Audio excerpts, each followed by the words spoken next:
Me pasó algo raro haciendo pensando estas cuatro tramas anteriores, como factor común. Primero aparece mucho el padre, que yo también iba a hablar de mi padre. Y también aparece un poco como las dificultades y el dolor que tiene que ver con la creación. No siempre la creación está vinculada al dolor, pero como recién me decía Dani Molina, es un poco así. Te quiero, cachetazo, te quiero, cachetazo. Y hay algo de eso en mi vida también. Y también voy a hablar de mi infancia. Tuve una infancia muy diferente, al menos a lo que escuché. Mi padre, médico, psicoanalista, psiquiatra, muy conocido, era trotskista.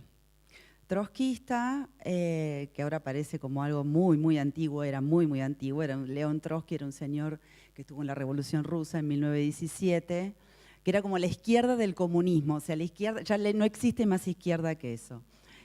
Con lo cual, interesante, muy aprobado mi padre, así como muy comprometido con el trotskismo y toda su ideología de igualdad y qué sé yo, hasta que en un momento, a medida que fui creciendo, de chica, yo siempre empecé a hacer muchas preguntas. Era la típica niña plomo que preguntaba por qué, por qué, por qué, por qué. Sigo haciéndolo.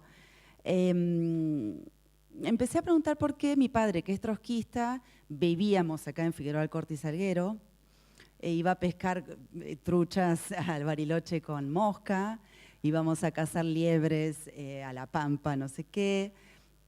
Y de chica, entonces ya de entrada empecé a ver esta contradicción que tiene la vida, que es lo que más me apasiona, este desencuentro y este no terminar de entender. Y mi padre que era médico, mi madre era ama de casa, a pesar de que era una gran artista húngara, con lo cual mi vida está hecha de Hungría. Cuando Sergio me llama, me dice que no era tanto el arco de aprendizaje, sino de qué estamos hechos.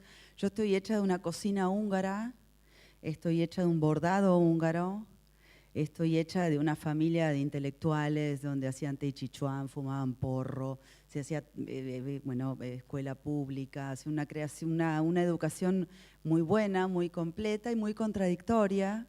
Mi padre era un tipo muy sabio, muy culto, muy encantador, pero me fajaba, cosa que también me resultaba muy contradictorio.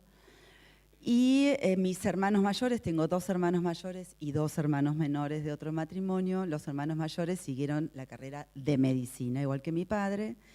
Y en un momento yo me empecé a hacer estas preguntas, ¿por qué y por qué y por qué? De muy chica. Y como buen trotskista, mi madre no era trotskista, pero le seguía el apunte porque lo amaba. Empecé a preguntarme por qué, si no había algo más allá, por qué no había fe en mi casa, porque los trotskistas y los comunistas no tienen religión. Y entonces yo empecé a preguntarme por qué no había fe en casa y me decían porque la religión es la naturaleza, cosa que adhiero, me gusta, de hecho vivo rodeada de naturaleza, pero me faltaba algo más, con lo cual vivíamos acá en la esquina y me iba al San Martín de Tours a hacer catequismo de privado, de Canuto, para averiguar un poco la idea de Dios y eso. Entonces era genial porque en mi casa todo me pasaba al revés de lo que le pasaba a mis compañeras. Porque un día estoy en mi cuarto y aparece mi padre, que era enorme, grandote, gordo, barbudo. Me dice, ¿qué mierda es esto? Y era mi cuaderno de catecismo. Y le dije, esto es saber si hay algo más allá. Y me decía, no hay nada más allá. Lo que hay es la ciencia y el entender. Y le dije que yo no me lo creo. No me creo que el hombre ha hecho todo esto. A partir de ahí empezó una pelea intestina y eterna con mi padre, que gracias a él, por eso también me llamó la atención que todas las ponencias anteriores hablaran de su padre. Mi padre también está muerto. Siento que toda mi vida artística fue tratar de contradecir esta idea de que no hay nada superior más que el hombre. Y el arte, para mí, me impactó mucho lo que dijo. Yo soy un desastre con los nombres, no me acuerdo, pero nada. O sea, cambio todos los nombres, pero Sacheri creo que es el escritor. maravilloso, que casi me largo a llorar, porque la verdad es esa. Esta situación que hacer obra tiene que ver con no vencer a la muerte, pero sí de alguna forma ganarle. Yo no creo que le gane a la muerte, pero sí creo que haciendo obra estoy todo el tiempo preguntándome para qué carajo lo estoy haciendo, y me encanta ese interrogante. Desde muy chica y a partir de esa primera pregunta me la paso preguntando por qué, y me la paso investigando y me la paso equivocándome en todas las áreas. Pero cuando le dije ¿viste? Me preguntaban qué querés ser cuando seas grande, porque mis hermanos ya tenían decidido la carrera de mi padre. Entonces fui un día, una de las últimas veces que hablé con mi padre, que era muy chica, tenía 10 años, y me dijo una frase que para mí me marcó profundamente, y fue que me dijo: tenés que hacer lo que te gusta. Que parecía una palabra y una frase estúpida, sin embargo, le dije, pero por ahí hago lo que me gusta y no voy a ganar un mango. Y me dijo, aún haciendo lo que te gusta, podés no ganar, lo que no te gusta, podés fracasar. Pero si haces lo que te gusta, al menos nunca vas a fracasar del todo, porque lo intentaste. Me fui a dormir y esa noche soñé con mi hija. Tenía así de 10 para 11, soñé con mi hija, la vi en un campo. Entonces me desperté y le dije a mi padre que quería ser madre. Y él entendió, creo, todo, me puso medio cara de culo, pero me dijo, para eso tenés que esperar. Esperé un poco, no mucho, porque tuve a mi hija hermosa que está acá, que es el sol de mi vida. Porque me di cuenta que en el proceso de esperar a mi hija y de ser grande, empecé a hacer obra, porque sabía que la gran obra de mi vida iba a ser mi hija. Y en realidad toda la obra que estoy haciendo, grande, chica, etcétera, tenía que ver con mi hija. Pues empecé a pintar, entré en Bellas Artes a los 16 años, me fui a vivir sola a los 16 años. En mi casa, como había tanto psicoanálisis, droga, pucho, todo lo que puedan esperar había en mi casa, todo lo contrario, anillos, túnicas, pelucas, mi mamá tenía la peluca torcida, era todo como una especie de sueño, que ahora lo pienso y me encantaba. Mis hermanos, como son 2 hermanos, estaban jugando al Ska Electric y yo estaba en todas las fiestas de los amigos de mi padre, que eran bastante escandalosas y gloriosas, con gente muy conocida. Y de hecho estaba no sé, en los talleres de Cosiche, de Minujín, de Nora Correas, de bueno. Un día, cuando cumplo 12 años, viene la dictadura.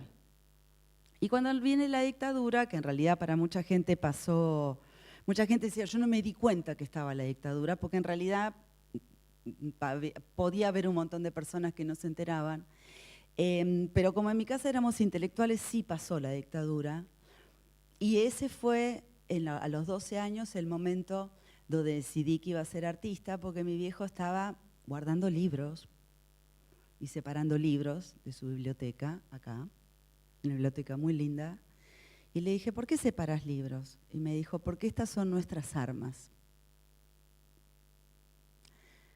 Y ahí me di cuenta que hay que luchar, que hay que luchar y que la lucha tiene que ver con hacer lo que uno le gusta. Empezó como a hilarse todo, con que mi hija iba a aparecer en el momento indicado. Y a partir de ese momento no paré. Así como hacía Pablo, que dibujaba y dibujaba en sus cuadernos y en las cosas y en las ruedas del taller, yo también empecé a dibujar. Y dibujaba no solo en el papel, dibujaba en mi mente, en mi futuro. Que, aunque parezca mentira, es lo que estoy transitando. Cuando empecé a dibujar, dibujaba, chicos, horrible, pintaba feo, hacía cosas feas, carta de tarot, hacía todo, mucha gente me decía, vas bien, pero yo sabía que era feo. Y feo acá, qué sé yo, entro, no sé qué, y un día entro en un premio que era así Constantini o Fortabat, o sea, empezaba a haber como una serie de premios en los 90 en el Museo Nacional de Bellas Artes, por suerte, y entré en un premio. Y ahí sí que estaba desconcertada, porque entendía que lo que hacía era malo, pero lo hacía por una pulsión erótica que siempre correspondió a mi familia, también porque erotismo y sexualidad en los intelectuales es como moneda corriente. Yo mientras buscaba a la Virgen María, y me encontré con un señor que se llama Marcelo Pacheco, que fue curador en jefe de esta institución durante muchos años. Perdida,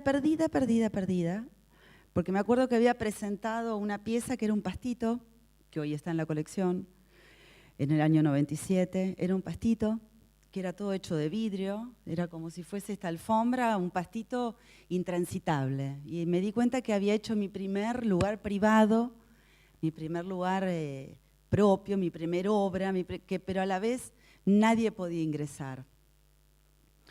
Y yo ni lo conocía a Marcelo, estaba así como media aterrada y le dije, ¿qué hago? ¿Cómo sigo?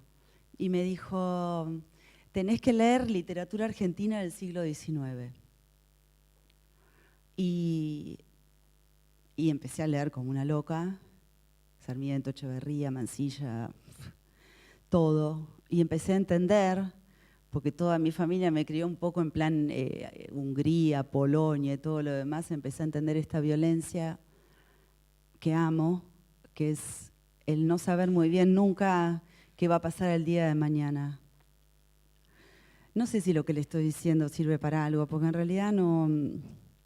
Lo más difícil de esta invitación era tratar de ser inteligente, o tratar de seducirlos, o tratar de divertirlos.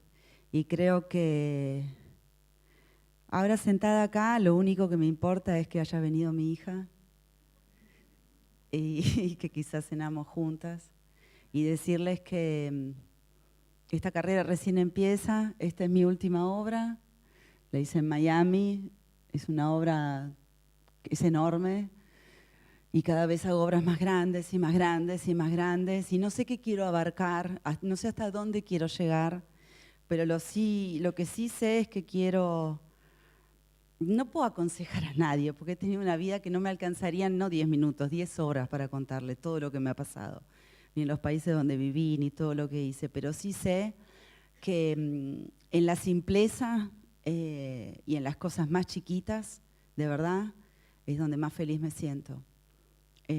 Con la naturaleza, riéndome, preparando una comida, por supuesto inaugurando una muestra y por supuesto estando acá con ustedes. Pero en realidad el truco es ser feliz de la manera que uno puede. Gracias.